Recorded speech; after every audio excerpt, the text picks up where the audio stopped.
Student, मैं आपका दोस्त अंकित इंडियन पॉलिटिक्स क्लास में आपका स्वागत करता हूं स्टूडेंट। तो फंडामेंटल राइट्स अपन पढ़ रहे थे, लास्ट क्लास में मैंने आर्टिकल 22 करवा दिया था आपको। आर्टिकल 29 अपन ने खत्म किया था। आज अपन पढ़ने जा रहे हैं आर्टिकल 20। लास्ट क्लास में बता चुका हूं कि हम ऐसा क्यों सीक्वेंस ले रहे हैं, तो लास्ट क्लास पहले देखना, फिर आपको ज्यादा मजा आएगा समझने में स्टूडेंट। चलिए शुरू करते हैं।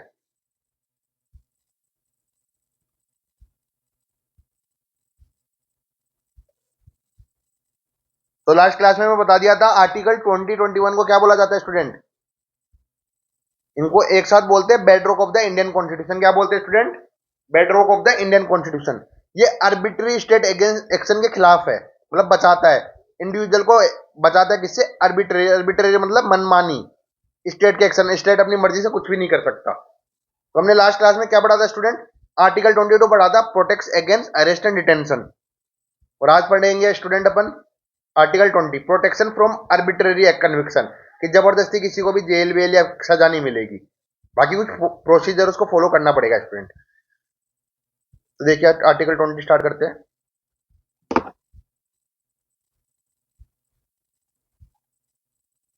तो देखिए स्टूडेंट, आर्टिकल 20 क्या बोलता है? Protection in respect of conviction for offence. मतलब क्या है स्टूडेंट इसका? गलत और अन्यायपूर्ण सजा से बचाने के लिए कानून बनाया गया है।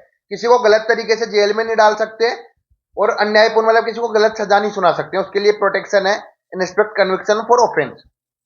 समझ गए स्टूडेंट?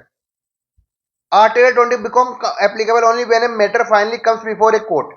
अभी आर्टिकल 20 कब लगता है स्टूडेंट? बेसिकली आर्टिकल 20 लगता है जब बंदा कोर्ट में आ जाता है। कब लगता है स्टूडेंट? जब बंदा कोर्ट में आ जाता है। जैसे आर्टिकल 22 मैंने बताया कि पुलिस इसे पकड़ती है, उसके मैंने सारे रूल्स बताए थे कि क्या क्या होता है।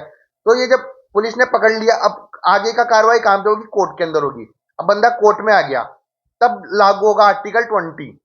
तो मान लो अगर एमसीक्यू में क्वेश्चन पूछे कि कोर्ट में आने के बाद कौन सा आर्टिकल लगाया जाता है, तो कौन सा लगता है स्टूडेंट? आर्टिकल 20 लगता है, ये याद रखना। Article 20 become applicable only when a matter finally comes before a court and the person is formally accused of an offence. अब दो वर्ड्स होते हैं स्टूडेंट, अक्यूज्ड और guilty.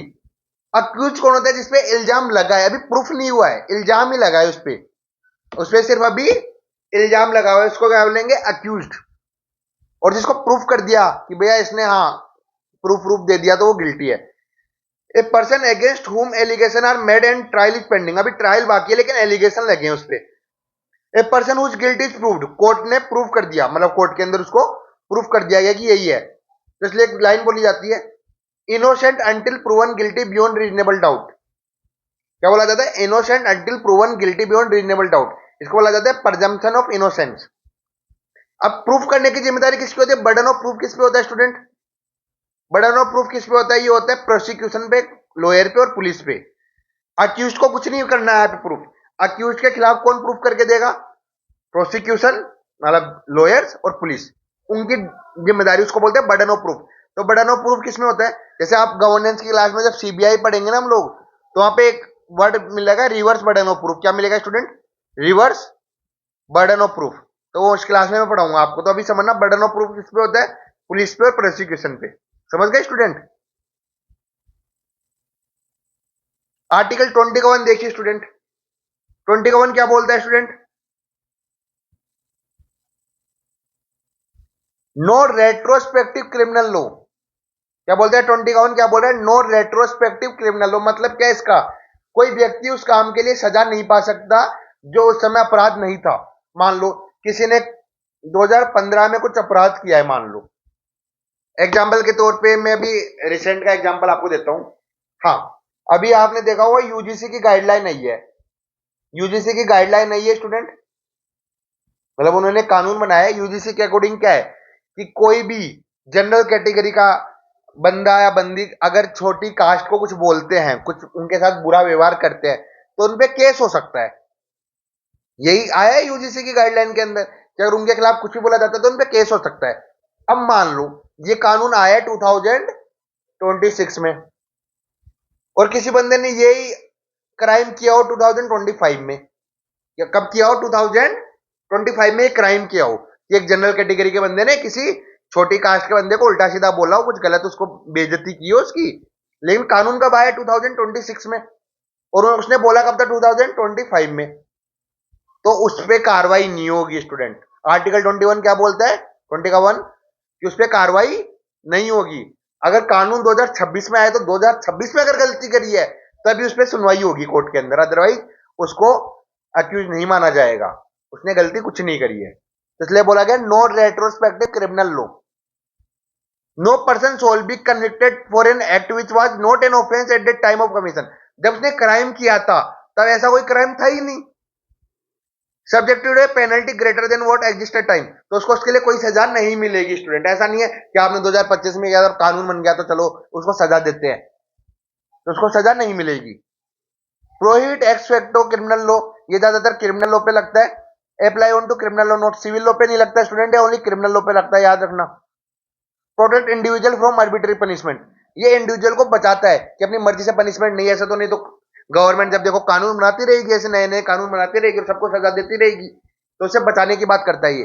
Protected individual from arbitrary punishment, समझ गए। तो ये एग्जांपल भी मैंने किया हुआ है, ये act done in 2015 was not a crime, law criminalised act is pass in 22। अब 20 में वो पास हुआ, 2015 में वो कानून था ही नहीं, तो उसको can not punish for the 2015 act, समझ गए।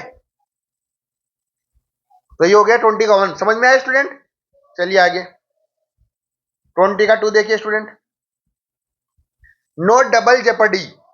Jeopardy student, no double jeopardy मतलब अगर उसने कोई क्राइम किया है तो उसकी सजा एक ही बार मिलेगी, ऐसा नहीं उसको हर साल सजा दे रहे हैं। No double jeopardy, no person shall be prosecuted and punished more than one for the same offence, अगर एक ही गलती के लिए उसको बार बार पनिशमेंट नहीं दिया जाएगा। तो उसके प्रिंसिपल को क्या बोला गया, नेमो डेबेथ बिक्स वेक्सरी, no one should be punished twice for the same offence, एक ही गलती के लिए उसको दो बार पनिश नहीं किया जाएगा, उसको क्या बोलते हैं, no double jeopardy. One proceeding is criminal and the other civil. अब देखो इसमें एक एक्सेप्शन है स्टूडेंट, क्या एक्सेप्शन है। अब एक्सेप्शन क्या है, मान लो एक पब्लिक सर्वेंट है, उसने रिश्वत पकड़ी गई तो क्रिमिनल लो है, लेकिन उसको सिविल उसकी सर्विस से भी उसको डिसमिस कर दिया गया, तो वो तो एक तरह से सिविल लग गया ना, लेकिन ये कोई डबल जेपर्डी नहीं है। क्रिमिनल तो उस पर ब्राइबरी का केस लगा तो उसको सिविल ड्यूटी से हटा दिया गया। तो ये याद रखना है स्टूडेंट, ऐसे मतलब यूपीएससी के बार कंफ्यूज कर देता है स्टूडेंट्स को। तो समझ गए student, no double jeopardy article 22 का क्लोज 2 में नो डबल जेपर्डी, याद रखना स्टूडेंट इतना सा। देखो ये जो वर्ड्स बता रहा हूँ नेमो डेबिट, इनको याद रखने की इतनी जरूरत नहीं है, बस ये ठीक ठीक अगर आपको याद हो तो मेंस में यूज कर सकते हो आप। चलिए स्टूडेंट लास्ट आज का आर्टिकल 20 का close 3, right against self incrimination, आपको अपने लिए ही गवाही देने के लिए उकसा नहीं सकते। मतलब होता है ना कि आपने देखा होगा कि जो भी मतलब जो पुलिस स्टेशन होता है उसके अंदर कुछ भी बोला जाएगा कि मैंने मर्डर किया, मान लो वो मान लेंगे खुद की गलती, तो उसको कोर्ट में एक्सेप्ट नहीं किया जाएगा। अगर आप कोर्ट में बोलोगे तब भी एक्सेप्ट किया जाएगा, आपने उन्होंने रिकॉर्डिंग कर ली वो कर ली तो उसको मानने नहीं है। नो सेल्फ इंक्रिमिनेशन, खुद के खिलाफ आप गवाही नहीं दे सकते हो। पुलिस स्टेशन में आपने डर के कुछ भी बोल दिया हो वो वहां पे अलाउ नहीं है।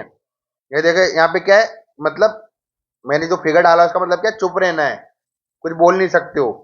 No person accused of any offence shall be compelled to be a witness against himself, खुद के खिलाफ वो गवाही नहीं दे सकता है। Apply only accuse not to witness, ये अप्लाई किस पे होता है, अक्यूज पे होता है। Accuse has right to remain silent, accuse होगा वो राइट टू रिमेन साइलेंट, वो चुप रह सकता है, उसके पास पावर है राइट टू रिमेन साइलेंट की।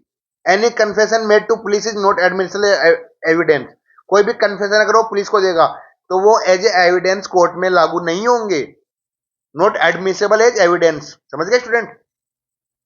No person is bound to provide evidence that may increment himself, ऐसे कोई भी पर्सन जो मतलब एक तरह से अक्यूज है तो खुद के खिलाफ गवाही नहीं दे सकता कुछ ऐसे कि मैंने ही किया है। तो कई बार क्या होता है ना कि पुलिस वाले आपको डरा के धमका के भी तो कुछ भी बयान ले सकते हैं आपका, तो बयान कोर्ट में वैलिड नहीं है बिल्कुल भी।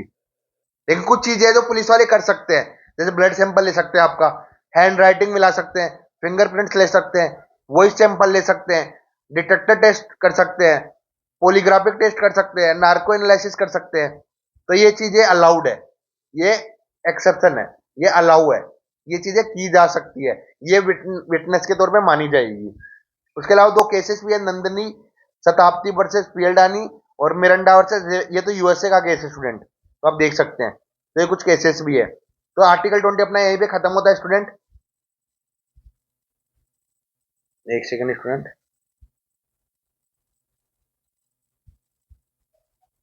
तो आज आर्टिकल 20 हो गया।